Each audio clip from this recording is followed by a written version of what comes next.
Welcome and thanks for joining our webinar on Making the Connections, Climate Change in Kansas. I'm Rachel Mislivy, the Assistant Director of the Climate and Energy Project, and it's my pleasure to welcome Doug Kluck, the Central Region Climate Services Director for the National Oceanic and Atmospheric Administration, or NOAA. Doug is from Nebraska, but he has lived in Kansas since 2000. He's worked for NOAA since 1992 with National Weather Service and National Centers for Environmental Information, or NCEI. Doug's region covers 16 states from Colorado to Michigan, north central U.S. Doug's responsibilities include collaborating, coordinating, and informing on climate services activities among federal, state, tribal, academics, and private interests in the region. Public engagement activities he does include the interpretation and translation of complex and multifaceted climate information, climate monitoring, directing research, as well as education and capacity building. During extreme climate events such as drought and major flooding, Doug coordinates regional information response, attribution, and assessment with core partners like the American Association of State Climatologists. We invited Doug to host this webinar as part of our larger efforts to raise awareness of the impacts of climate change on public health in Kansas through our Kansas Climate and Health Declaration. The Kansas Climate and Health Declaration is a public education tool outlining the primary impacts of climate change in Kansas. The declaration is also a means of encouraging climate action. Signing the declaration urges elected officials to stand with leading public health organizations in recognizing climate change as a public health concern that requires immediate action to build community resilience and safeguard the future of our state. If you haven't yet, please go to resilientkansas.org to sign the declaration and see how you can get more involved. Now, before I turn it over to Doug, I also want to invite all of you to come to the Kansas State Capitol on February 10th for our annual Kansas Wealth Day of Advocacy and Education for water, energy, air, land, transportation, and health. You can RSVP today at bit.ly/2020 Wealth Day, and I'll put that in the chat in just a minute. So Doug has prepared an informative presentation for us today, and as you maybe have already noticed, you're all on mute. You'll remain on mute throughout the presentation. We will accept questions through the chat bar throughout the presentation, and I'll read the questions to Doug at the end. So if you have a question throughout, go ahead and add it to the chat bar, and we'll monitor those and then answer them at the end. With that, it's my pleasure to welcome Doug Kluck. Take it away, Doug. Hold on, Doug. Oh. Okay, go ahead now. Can you hear All it? right. Okay. Yes, thank you. Let's see if I can share the correct screen. That looks like the right one to start with. And blow it up. Is that the full screen? Okay, you're muted, but okay, you're nodding. Yeah, you got Thank you very much. I'm going to break some people's hearts right away by simply saying I live and work in Missouri. Oh dear. Rachel said I lived in, yep, see, half the people just left. So, but I'm from Nebraska. I don't know if that's a good or bad thing, but I grew up on a feedlot, not in one, but I don't do that anymore. So let me just talk to you a little bit about sort of some of the reporting of some of the science of the background for climate change, and we'll kind of get into Kansas eventually as this presentation goes along.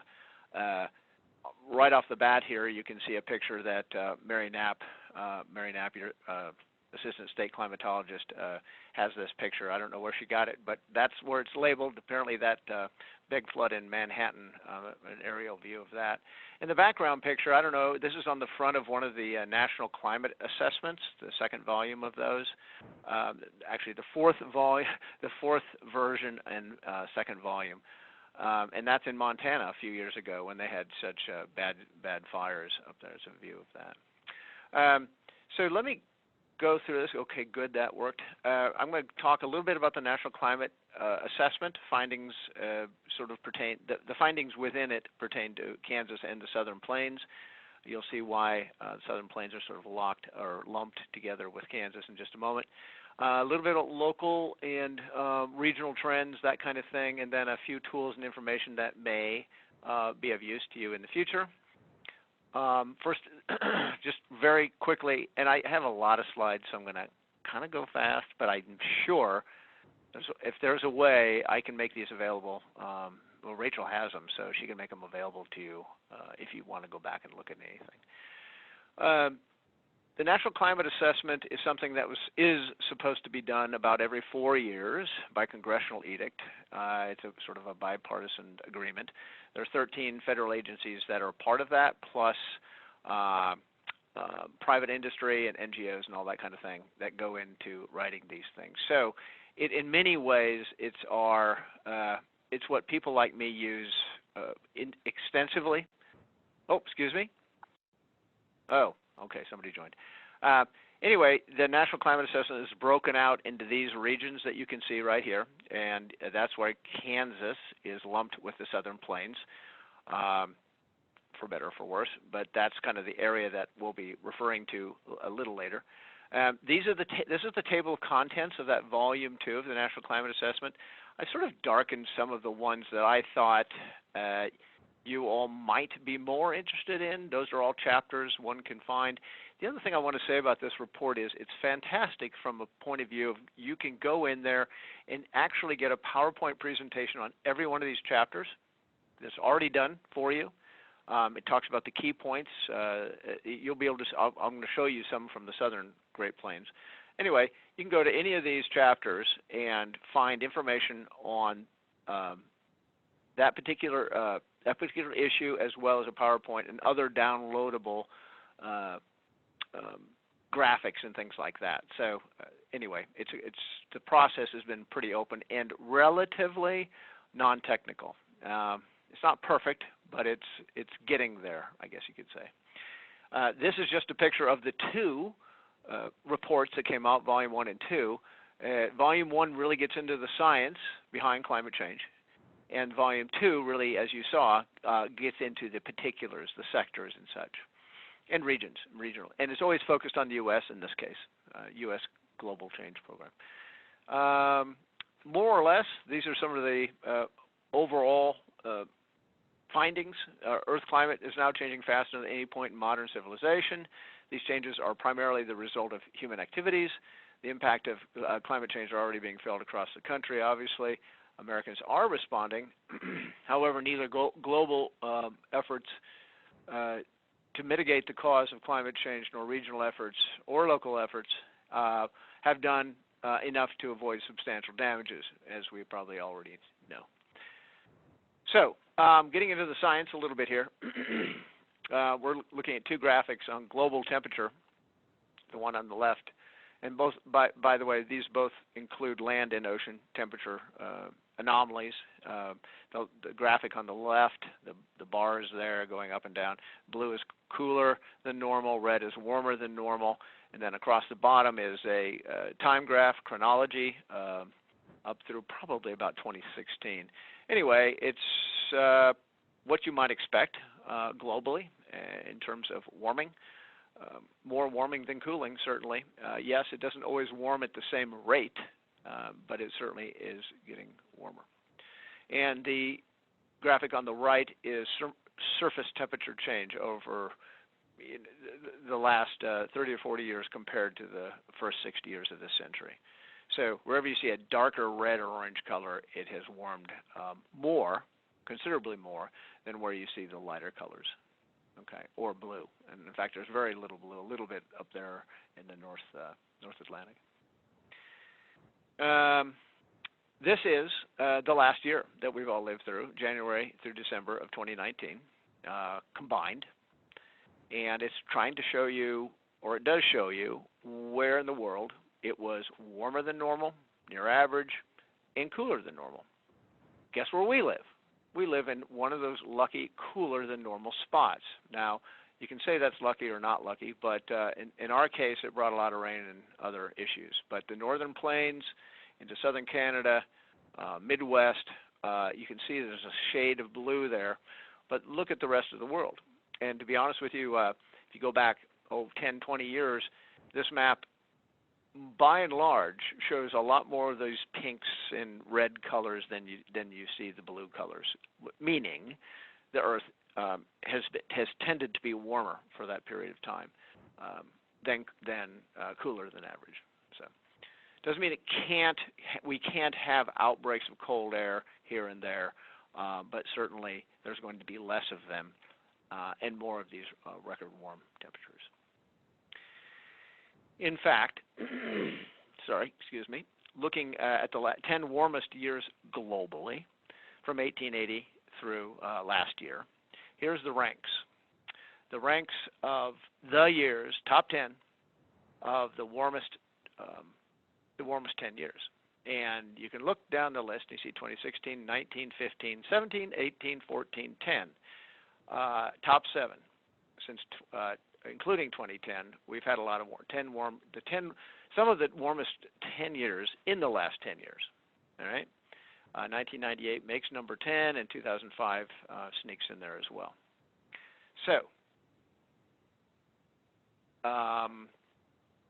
and where are we going from here? Well, that's the tough part, and you're going to see a lot of modeling done, a lot of different models, a lot of different initial conditions, we say. Sometimes, each one of these different lines on here is a more or less, is what it means, is a different CO2 or greenhouse gas level in the atmosphere. So when we say RCP 8.5, we'll just call it the higher scenario, out to 2100. That shows a 4 degree Celsius, which is about 7 degrees globally, warmer at the end of the century around the world, according to these models. And the higher scenario, I should also explain, is if we continue sort of on the same path that we're on now. In other words, putting out as much CO2 and greenhouse gases as we currently are. The lower scenario is simply saying, okay, if we were able to curb some of those greenhouse gases and do that in a relatively fast way, we could reach this sort of blue line, this lower scenario. Don't ask me what that means in terms of tons, gigatons, or whatever it is of CO2. I don't know that off the top of my head. I'd have to read a little bit more about it. And then the green line is even a lower scenario, is if we were able to immediately stop any sort of human-produced greenhouse gases. That's pretty much where we would go. Yeah, we'd still have a rise through 2050, but then it would level off quite a bit after that. So these are like three. These aren't necessarily predictions; they're scenarios based upon how much CO2 and greenhouse gas you put into the atmosphere. All right, what have we seen? We've already sort of hinted at this already. This is more or less the warming that we've already seen across the country, and how that's been realized in terms of temperature. The darker reds meaning more warming, and the actual blue meaning some cooling. And these are based on average temperatures. The top map is annual, and you can see most of the red is in the west, in the northern parts of the country, I guess a little bit around Florida. Also, broken out into winter. Winter, we're seeing more warming across more of the U.S. than we are in summer temperatures. Now, these don't take into account, they have nothing to do with humidity levels. Well, I shouldn't quite say that, but the heat index that we talk about in the middle of the summer doesn't really take into account these summer temperatures. In fact, where you see these shades of blue in the summer, mostly in the southeast and sort of central part of the U.S., part of the reason for that not seeing the warmer temperatures as much as in the west and places to the north is theorized that it's an increase in humidity. And so when you have a lot more humid air, you may notice this, you may not, the more humid the air is, the harder it is to warm up. It takes more energy to do that. And as temperatures warm, there's a lot more it's a lot more able to hold more moisture. So more moisture available. We'll get to sort of what the repercussions of more moisture being available is. We saw that in 2019, by the way, across large part of the Midwest. Another indicator showing the ratio of daily temperature records going back to the 30s or so, the ratio of more daily record lows compared to more daily record highs. And as you can see there, we had a bunch of records in the 60s and 70s that were colder than normal, or set records. Now, as we sort of progress beyond 1990, we're seeing a lot more years with record high temperatures. Obviously a trend there. And there's the ratio on the left saying there's 2 to 1 more, or 3 to 1, or in one case, I guess that was 2012. Yeah, 2012, which was, if you all remember, was a crazy hot, dry year. A lot of records were set that year. This is also looking at the U.S. extremes and minimum temperatures. We're seeing that we're having less extremes in terms of low minimums. We're seeing more extremes for high minimums. In other words, we're setting records for our minimum temperatures on a daily basis, right? And we're setting them at the higher end. So it's not getting as cold. So we have fewer colder air outbreaks, that kind of thing. That are certainly setting records. Okay. Okay. Here's some maps of on the left. The left two maps are for lower scenario, that RCP 4.5, versus the higher scenario on the right for temperature across the U.S. And this is sort of the realization if that were to happen. This is what we could see under those scenarios. So if we were able to curb some of the greenhouse gases, we would see by mid-century something like a 3-degree Fahrenheit increase every year on average. And by the end of the century, around 4-degree temperature across the Midwest and in Kansas with a lower scenario. On the other hand, the higher scenario, it's worse. I'll put it that way. 4 degrees for in mid-century and 8 degrees by the end of the century. And that may or may not mean much to you, but on an average, from an average speaking position, you would see major changes with those temperatures in a lot of ways.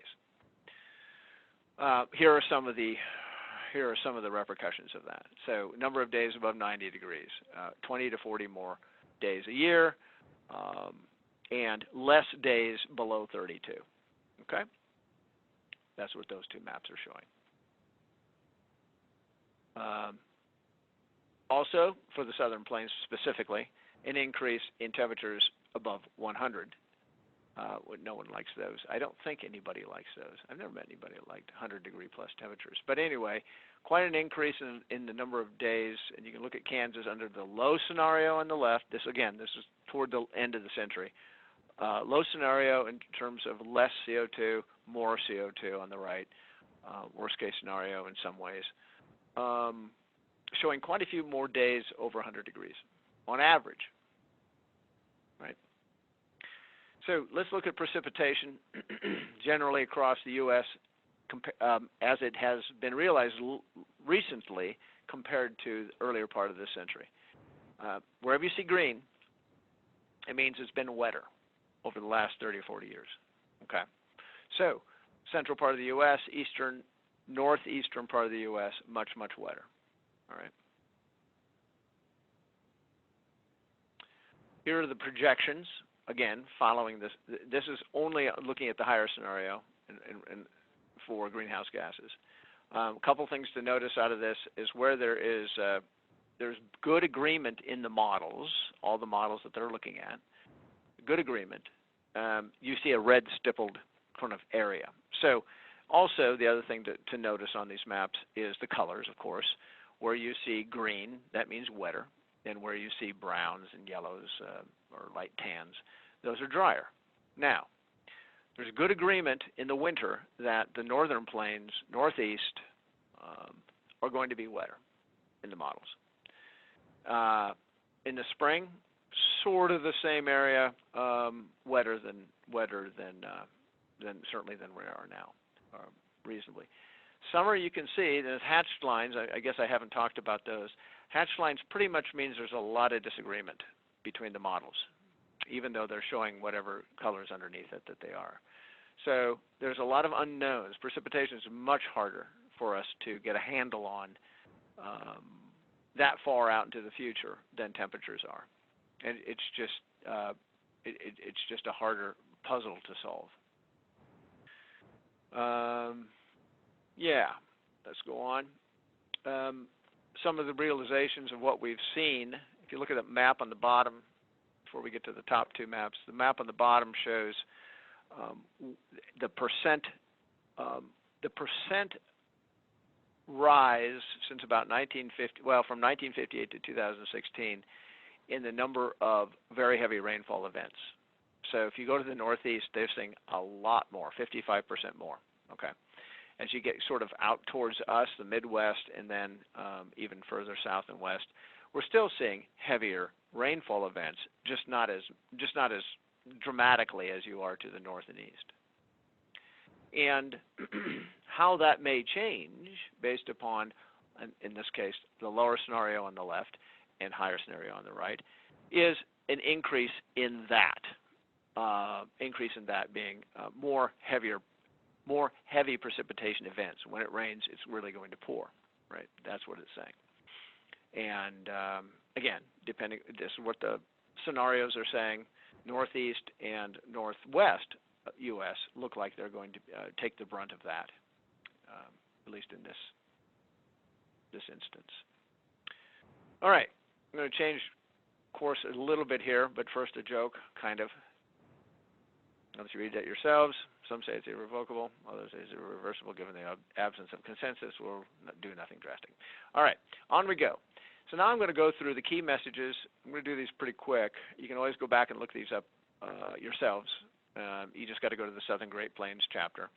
And some of these things are not as pertinent to Kansas, or maybe a little more pertinent to coastal Texas regions. But I think all of them have some relevance to Kansas for sure. So the first key message is food, energy, and water resources. We know about water resources and how limited they already are in parts of Kansas.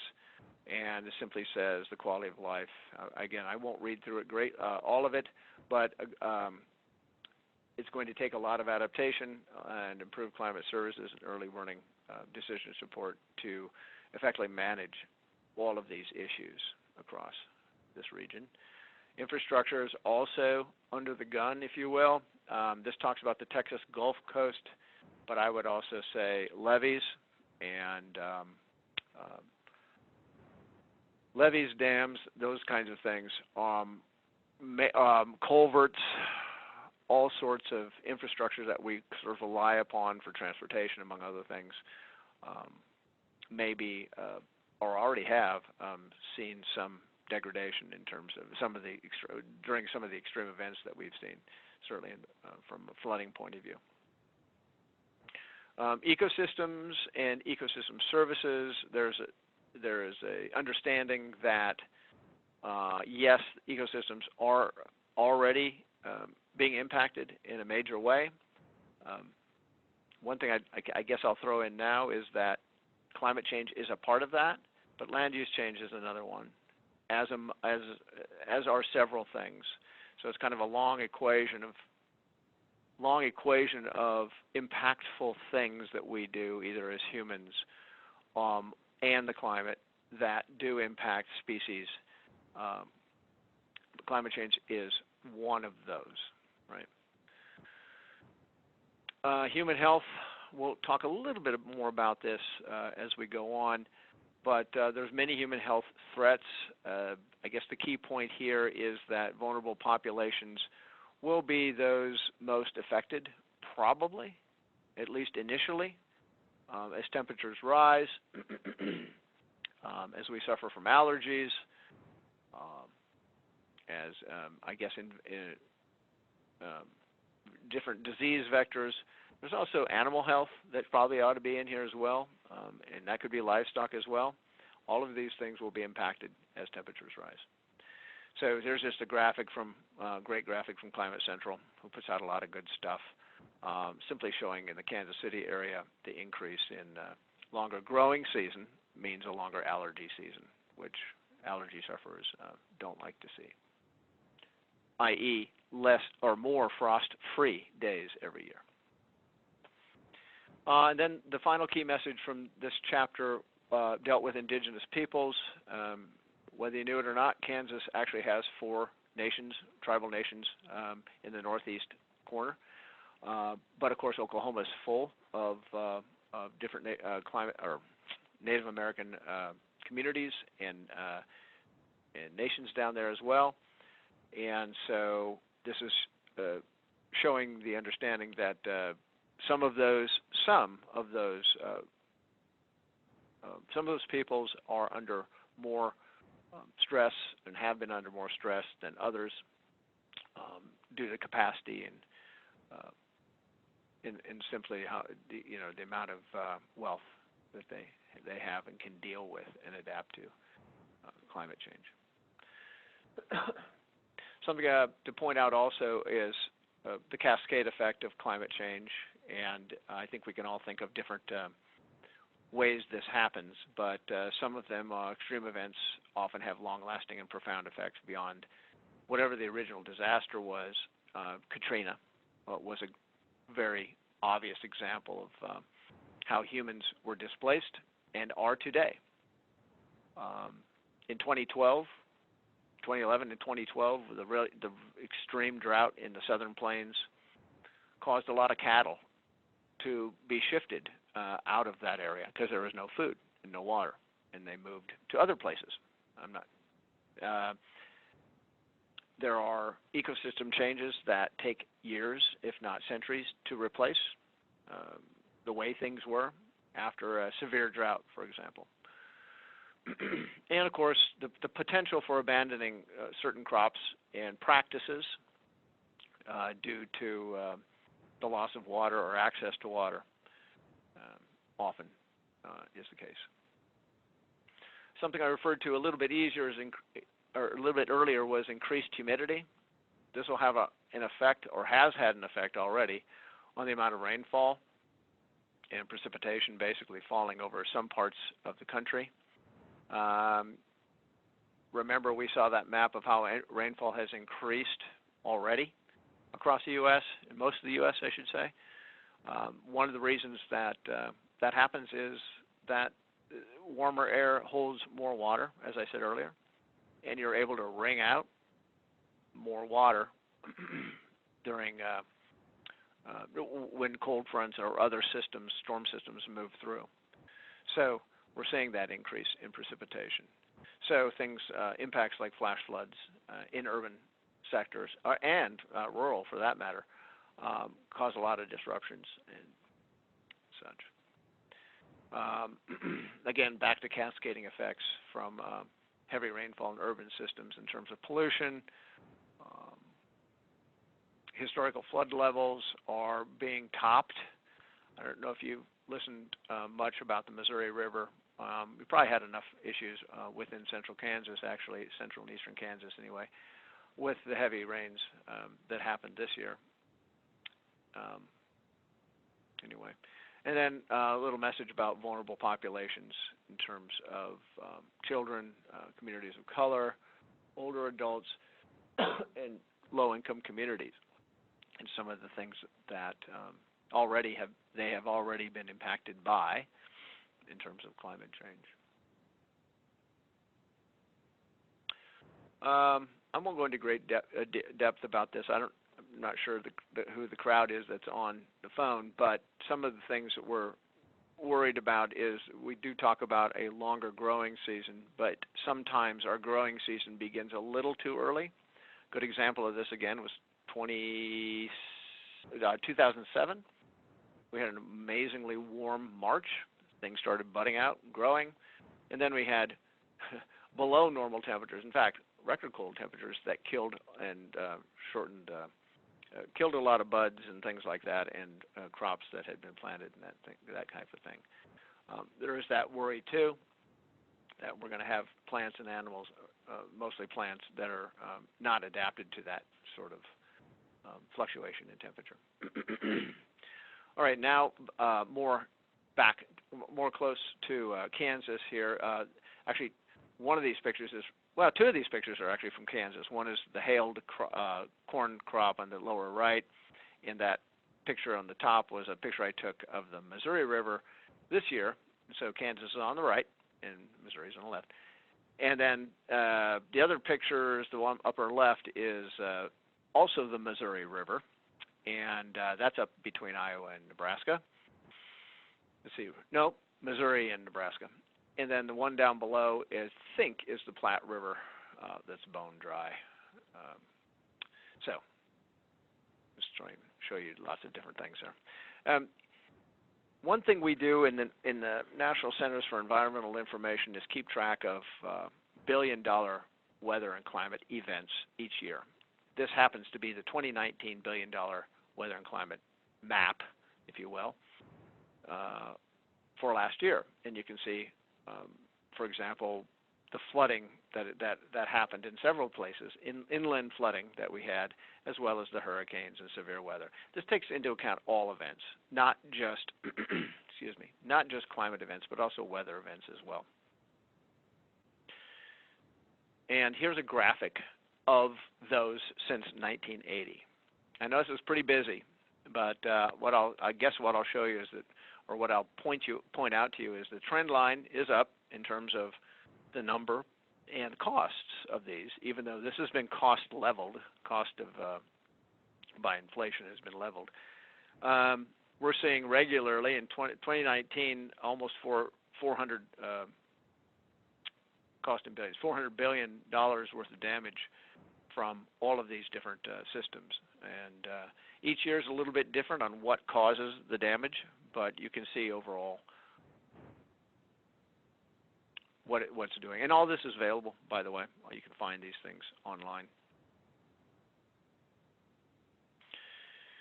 So how wet has it been lately? And in Kansas especially, in 2019, for example, last year, out of 125 years of record, Kansas ranked 121 out of 125 in terms of wetness. So top 5. And then you can see the rest of the country, like North and South Dakota, all the way over to Michigan, being the wettest it's ever been. And not too shabby in Nebraska and other surrounding states as well. It is the wettest 4 and 5 years. If you go back and starting in December of last year, and go back 4 years, it's never been wetter in Kansas. If you go back 5 years, it's never been wetter in Kansas. Just looking at a 5-year block of time back to 1880. Okay, it's also in the top 5 wettest in terms of 8, 9, 10, 11, 12, 18, 24, and 36 months ending in December of 2019. So top 5 wettest. So basically what we're saying here is it's been wet for a number of years. Overall, yeah, we have some dry moments in there, but overall, when you look at it at these time frames, you're either top 5 or wettest, depending on how you want to slice and dice those numbers. And just simply looking at the temperatures from last year, Kansas was right in the middle. Out of 125, they're about 53rd in terms of warm or cold, which is pretty much on par with the middle. Pretty much cooler than normal to the north, and a lot warmer than normal to the south and east. How has precipitation in Kansas varied over the years, over the century plus, 120 years plus? We see a lot of variation, as you all know. That happens in Kansas, and we have times like during the 50s where it's never been drier than the 50s, at least in our recorded history. The 30s were awfully dry, but the 50s were drier as a whole for the whole state. Now the trend line is this blue line, more or less showing an increase in precipitation. Next, we'll look at minimum temperature trends across Kansas. And this, again, is the whole state. I'm not breaking it up. I'm just saying here's the whole state, and looking at the graphics of that. And it has warmed considerably. Again, this is a minimum temperature for the whole year, looking at minimum temperatures. And you can see, I mean, it's pretty easy to see that the last, 20 years or so have been relatively warm from a minimum point of view. These are maximum temperatures, not such a fast increase in maximum temperatures. In fact, there you see 2019 being a little bit below the bar there. Okay, yeah, I don't expect you all to write these down, but what I'm going to share with you right here is a number of tools. A lot of these things that I just showed you come from the State of the Climate website. You can also go to the climate.gov website and find a lot of great information. We do a regional monthly climate webinar series where we talk about what's going on in the climate right now. We call it real-time climate, if you will. So we don't really get into climate change as much as we talk about antecedent conditions, like what's happened the last 3 months, what's happening now, and what's the outlook for the next up to three to 6 months. Sometimes that's extremely valuable to various planning organizations. And that's open to the public. Anybody can get on that webinar. We also issue quarterly climate and drought summaries and outlooks. These are, as I said, put out 4 times a year, and we do one for the Missouri Basin states, which includes Kansas, if you're interested in that. Oh, by the way, the regional monthly climate webinar series is focused on the north central part of the U.S. So it's a huge area. Again, it's not just focused on Kansas, it's focused on a pretty broad area of north central U.S. If you didn't know about it, there is something called the High Plains Regional Climate Center out there, located at the University of Nebraska. It is your hub, if you will, for a lot of data and value-added information. I highly recommend going there sometime and looking at some of the maps that they create in real time, actually. Really good stuff. Temperature, precipitation, deviations from normal, that kind of stuff.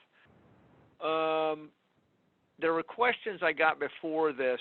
A couple of people asked questions that I saw early on before this began, pertaining to things like ecosystems and ecosystem health, and is anybody doing anything about that? I'm not an ecosystem person personally. I don't have that background, but the folks at the Southern Plains Climate Adaptation Science Center either do or have connections to a lot of those folks who do.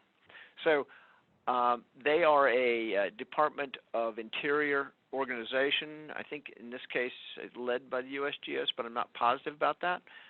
But there's their website, southcentralclimate.org. I would go there and contact them if you have ecosystem type questions. And then finally, I had another question about, are we working, we being NOAA, working with these new or newish USDA climate hubs? And the answer is, of course, yes.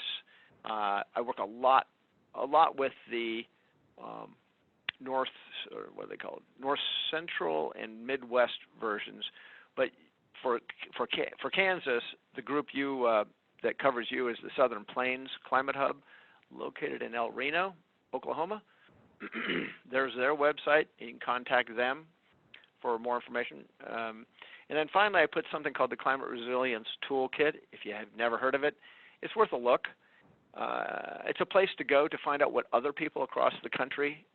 First of all, this was the last administration said, hey, there's all this junk out there from all these different federal agencies and private side and states and on climate resilience. Can we try to lump that into one place that is logical and people can kind of figure out, at least go look at what others are doing, from cities to urban, or from cities to rural to oceans, all kinds of stuff. So there's all kinds of examples of different types of resiliency actions that people have taken or institutions or governments have taken at all levels of government. That's worth looking at that. All right, so really quickly, these are the webinars. This is an example of, this is a little bit of information on some of the webinars that we do. Again, it's the north central part of the U.S. There's a Q&A session, just like we'll have after I'm done blabbing here. I already told you what we kind of look at. Most of the presenters are state climatologists from around the area, or the National Drought Mitigation Center, and once in a while the USDA. We also do these quarterly regional. This is an example of a Midwest Midwest regional briefing. I won't go into great detail about it, but it kind of gives a synopsis for what happened the last 3 months. This was March of 2018, so it looked back 3 months, and if you flip this over, it looks forward 3 months, and kind of saying, well, this is what the prediction is. We also do, sometimes we'll do a La Nina or El Nino impacts outlook. You might see that. And if drought gets really bad or flooding gets really bad, we will put out sort of special topic, if you will, briefings like this, sort of following the same, same header and such, same general outlay. These are all multi-partner briefs. They sometimes we do them as needed. Sometimes we do them. We do the quarterlies every quarter, no matter what. The other thing we do, in this case, usually in partnership with USDA, are these real-time regional briefings. If we see something in the 2 to 4 week future time scale, and we think it's going to be impactful in a major way, this is an example of what happened in Kansas. The picture on the right. I won't go into great detail about that, but we knew there was going to be a pretty big snowstorm, a lot of cold air, a lot of wetness, and a lot of trouble for livestock, right? So we tried to get the information out as early as we could. There were a number of folks who replied back after we sent this out that saved this, that, and the other thing. So some of the reasons to do it are extremes due to antecedent. Sometimes there are antecedent conditions like this year, where it's so incredibly wet across the northern part of the U.S. that we're sort of expecting flooding. We just released one of these talking about flooding and potential flooding this late winter into spring, sort of getting people aware of, some of the complications that could happen, as opposed to not saying anything and sort of leaving people high and dry, so to speak. There are critical times that we put these things out with the USDA, and you can see it may depend on whether we do it or not. Well, here's what we just put out, as a matter of fact, for sort of highlighting the potential for flooding. We're talking about soil moisture being really wet. We're talking about snowpack already in some places in the upper Midwest, and we're pointing at the outlook saying, hey, there's a higher tendency that we're going to see above normal precipitation during this. So don't go to sleep and don't sleep on it, and be prepared, basically. And that is pretty much the end. Yeah, we have, I think, 15 minutes left. I'm surprised I got through it that quickly. All right, thank you, Doug, for that informational presentation. Can you hear me okay? I can. Okay, great. Well, if you can, I'm assuming everybody else can. So thanks everyone for your questions that you've submitted. I'm going to start with the ones that were first submitted prior to the webinar, and then we'll go through the ones that came through the chat. And just again, a reminder, we're going to share this webinar, the recording of the webinar, with all of you. Doug, from Ken Lastman, he referenced an article called Unprecedented 21st Century Drought Risk in the American Southwest and Central Plains, which predicts a better than even chance of a 10 or an even 30-year drought by 2100. He would like to know, are you familiar with the article, and has there been further research that would reinforce or discount the conclusions of that article? I will say I'm not familiar with the article, other than going and looking it up about half an hour ago and reading through it. But here's what I'll say about that kind of outlook. I'm not disagreeing with it at all, number one. One of the problems that we're going to face as temperatures warm, I already said the warmer the temperature is, the more moisture it can hold, right? So even if we have, let's say, the same amount of moisture, we'll call it average moisture that we've had the last 30, 40, 50 years, temperatures are going to be warmer, thus evaporating or evapotranspirating, if there's vegetation, more of that. So keeping up with the amount of evaporation is going to be sort of a problem, even with quote unquote normal precipitation. This is part of what I think that person was saying in that particular paper. He also identified there are a number of dry periods, especially in the Southwest, that are extremely long. In some theorize that was those long dry periods actually caused the end of various civilizations in that area. Okay, I don't know enough about that to say anything too smart, other than to say that that makes sense to me, and that even if anybody says they know what's going to be happening in terms of precipitation, I often over the next 50 years, I'm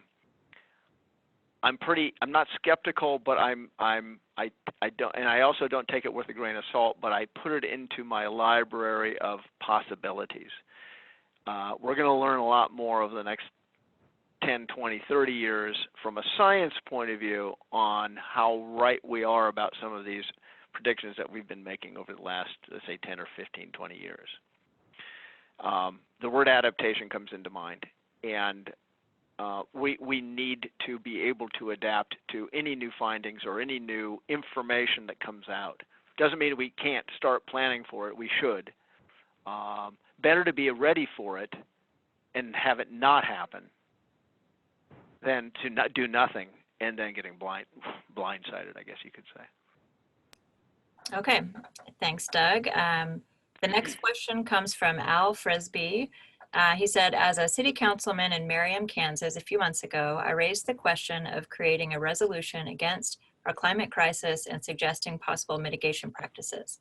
The mayor told me that it should be a national issue and not a local issue. How would you have answered that statement? I guess I'd sit down with the mayor one-on-one and have a discussion about what we could do that could save, not only mitigate a little bit of the carbon that we're putting out there, carbon dioxide, but also how we could actually save money by doing it. Now, again, I'm not the expert on this, but there's plenty of resources out there on doing the small things at least and bringing awareness to that to the community. That's what I would do. Oh, I took a class, and some people on the phone may have gone to this, but it's the Association of Climate Change Officers, and this is not supposed to be an advertisement, but ACCO is a group that credentials climate change people to go out and, I don't know, proselytize or whatever, to have background in that. I actually took their course because I was sort of interested to see what they said, and actually it was pretty good. I was pleasantly surprised that they went into a lot of issues that I had not thought about, and most of the people that were there were city, let's say, sustainability people, and they're relatively new. Most cities haven't had sustainability officers or whatever position that is for very long. So going to this class was excellent for them because they really got to hear a lot of things in terms of, how to develop a plan and things to consider and all of that. So I guess that's a plug for that particular group. But there's all kinds of training out there too for city sustainability folks, and I would recommend getting some of that. Okay, thanks, Doug. Just so you know, we probably have about 10 more questions. Nope, I'll go fast. Okay, this one comes from Al Frisbee as well. What effect does fracking in western Kansas have on methane emissions, increasing or decreasing? And what can we do to mitigate if it is increasing without a drop in energy availability to the public? Boy, that's a tough one that I don't have a lot of background on, so I don't know the answer to that question. Okay. It's important to know what we know and reach out to those who might have the answers for us otherwise. So CEP will put that question on our list. And Doug, you are still, we can still see your face, so you might want to. Oh, I'm sorry, I've turned around, haven't I? You looked very comfortable in your chair. I'm thinking. Okay, so coupling the 5 to 10 year horizon for the Ogallala groundwater to dry up and the decimation of shelter belts across western Kansas with climate change, how soon will dust storms return to western Kansas, and what is the time frame for people to abandon farming and living in western Kansas? Again, I would have no idea how to answer that.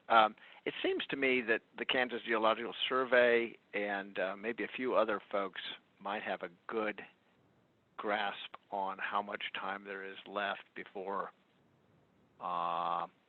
lots of practices have to change out there.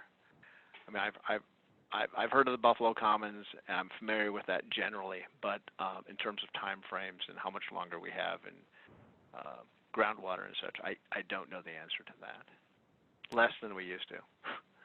All right, thank you. This question comes from William Dorset. He was at the Climate Services Summit with us this past summer, Doug, and he's referencing in that workshop, Mary Knapp and several other participants suggested ways of determining wind speeds at the heights of large wind turbines. And he would like to know if you have a connection for that data.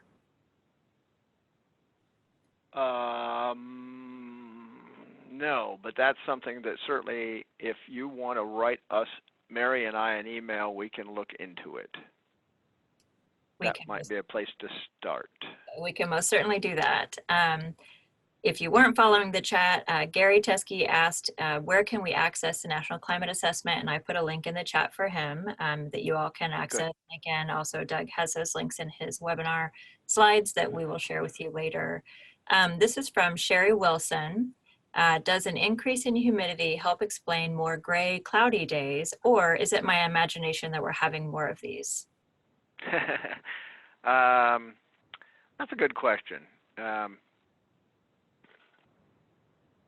guess I don't have a link in there for that, do I? Huh, imagine that. There it is, at the bottom, down lower right. More cloudy days. Well, you know, certainly lately we have. I admit to that. And I'll say this, could be. It could be. But I'm not going to be definitive on that one. Okay. There was another question from Christina Kohler asking if there was a comparable study to the IPCC report that covered Central and South America. And that was answered in the chat box by a fellow participant, but I just wanted to see if you had anything else you wanted to add to that, Doug. No, so this is the National Climate Assessment, mostly of what I showed you. The IPCC is a different thing, right? It's sort of the global view. And I imagine, and I hope, that there's a relevant chapter or two dealing with the area that person's interested in. Is that what was replied to, how they replied? Yeah, actually the reference was go to the IPCC report for global analyses. Okay. Rick Kagan asks, and I'm going to answer his question and then give it to you. He asks, I'm most interested in what recommendations stem from this data that can be shared with folks at the grassroots level. And Rick, I will point you to resilientkansas.org. That's a website that the Climate and Energy Project and our partners have put together to really put forward the Kansas Climate and Health Declaration. And we have a lot of information there that you can, it's pretty accessible terminology and pretty good content to be able to reach people at any level. So I would encourage you to look at that. And Doug, aside from our website, do you have any recommendations? I would look at the Climate Resiliency Toolkit real quick and see if there's anything in there pertinent to what you wanted. I would also, EPA used to have a really good website. I don't know if they still do in terms of things people can do or how to get your carbon footprint and all that kind of business. But I haven't visited that site in a long time. I don't know if it's been, if you will, scrubbed or not. Okay, that tees me up pretty well for a couple questions that have a similar theme. How have political influences among the people who deny the validity of climate change affected your work? And has decreased funding impacted the ability to keep these tools updated or impacted NOAA's ability to complete effective climate research? I would say little to NOAA, and there's various reasons for that that I won't go into on the phone. But I would say other departments have seen more drastic reductions. However, the Climate Adaptation Science Centers this year were given quite a big boost in their budgets. Those, again, are in the Department of Interior. Okay. Question from Gary Teskey. It was in the middle of your presentation, so I'm not sure exactly what he's referencing, but he's asking, do the projections that you shared suggest that Tornado Alley is moving east or southeast? There's a couple tornado alleys that have always been there. One, of course, is the classic one that goes up from Texas to Nebraska. All right, so yes, almost all of Kansas. But there's also a one in the southeast that is early in the year, from February to March or something like that. It may be April. That's kind of another tornado alley, more of on an east-west scale. I have heard, I have seen a little bit about severe weather movement here and there, and more north than east, but I guess I have heard that also, but I haven't seen strong research on that yet. Okay. I'm going to give you an easy one now from Cynthia Isa. She asks, how can we get access to the monthly webinars or quarterly briefings? So, and I probably should have said this somewhere along the line, I'm sort of the gatekeeper for a lot of that. And what I would do is put you on an email list that I send out material. I think, Rachel, you're on it now, and a few others. If you want to be on it, write me an email and say, hey, put me on your list. And I will. And you can always take yourself off by saying, hey, take me off your list.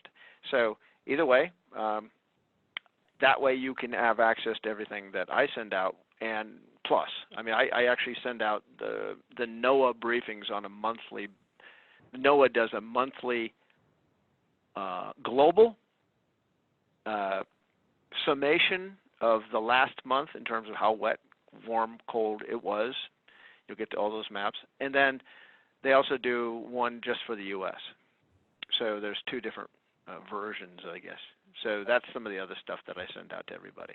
And I would give a plug for it. It's great. We're right at one. I'm going to ask this very last question and then we'll wrap up. So this is from Mary Hill, who is saying, in Kansas and surrounding states, in some recent summers after warm winters, we've had itch mites, or we call them also oak mite infestations. Are you aware of these, and what's the likelihood of a change in frequency of these? So that's a great ecosystem question for somebody who's an entomologist or something much wiser than I. But I have an oak tree in my next door neighbor's lawn, and I experienced them. I would love to see how and why they appear. By the way, they're actually, I think they're good, aren't they? Don't they like eat things that are in the oak that are bad, or I don't remember. Anyway, that's about all I know about them. So. Well, that also keeps me up to say that this webinar with Doug is one of a series that we've been doing for about a year or two now, and we'll continue to do, called Making the Connections, Climate Change, and some topic. So if you, after this webinar, have ideas for other speakers that we could invite on to give a webinar, or other topics that you feel like are really important and you'd like to see the word get out, please send an email to me or respond to the follow-up email that we will be sending. So again, as a reminder, this has been recorded. We will share it out with you. You're welcome to share it with your colleagues or however you like to get the word out. Send us any ideas for future videos you'd like to see. Please check out resilientkansas.org. And please sign the Kansas Climate and Health Declaration. We're also looking for partners to help us host climate and health declaration signing parties. So if that sounds like something that you'd be interested in, please reach out. And finally, we hope to see all of you at our annual Wealth Day of Advocacy and Education on February 10th, and we'll send that information to you as well. So with that, thank you all for joining, and let's have a big virtual round of applause for Doug for his expertise, and have a good rest of your afternoon.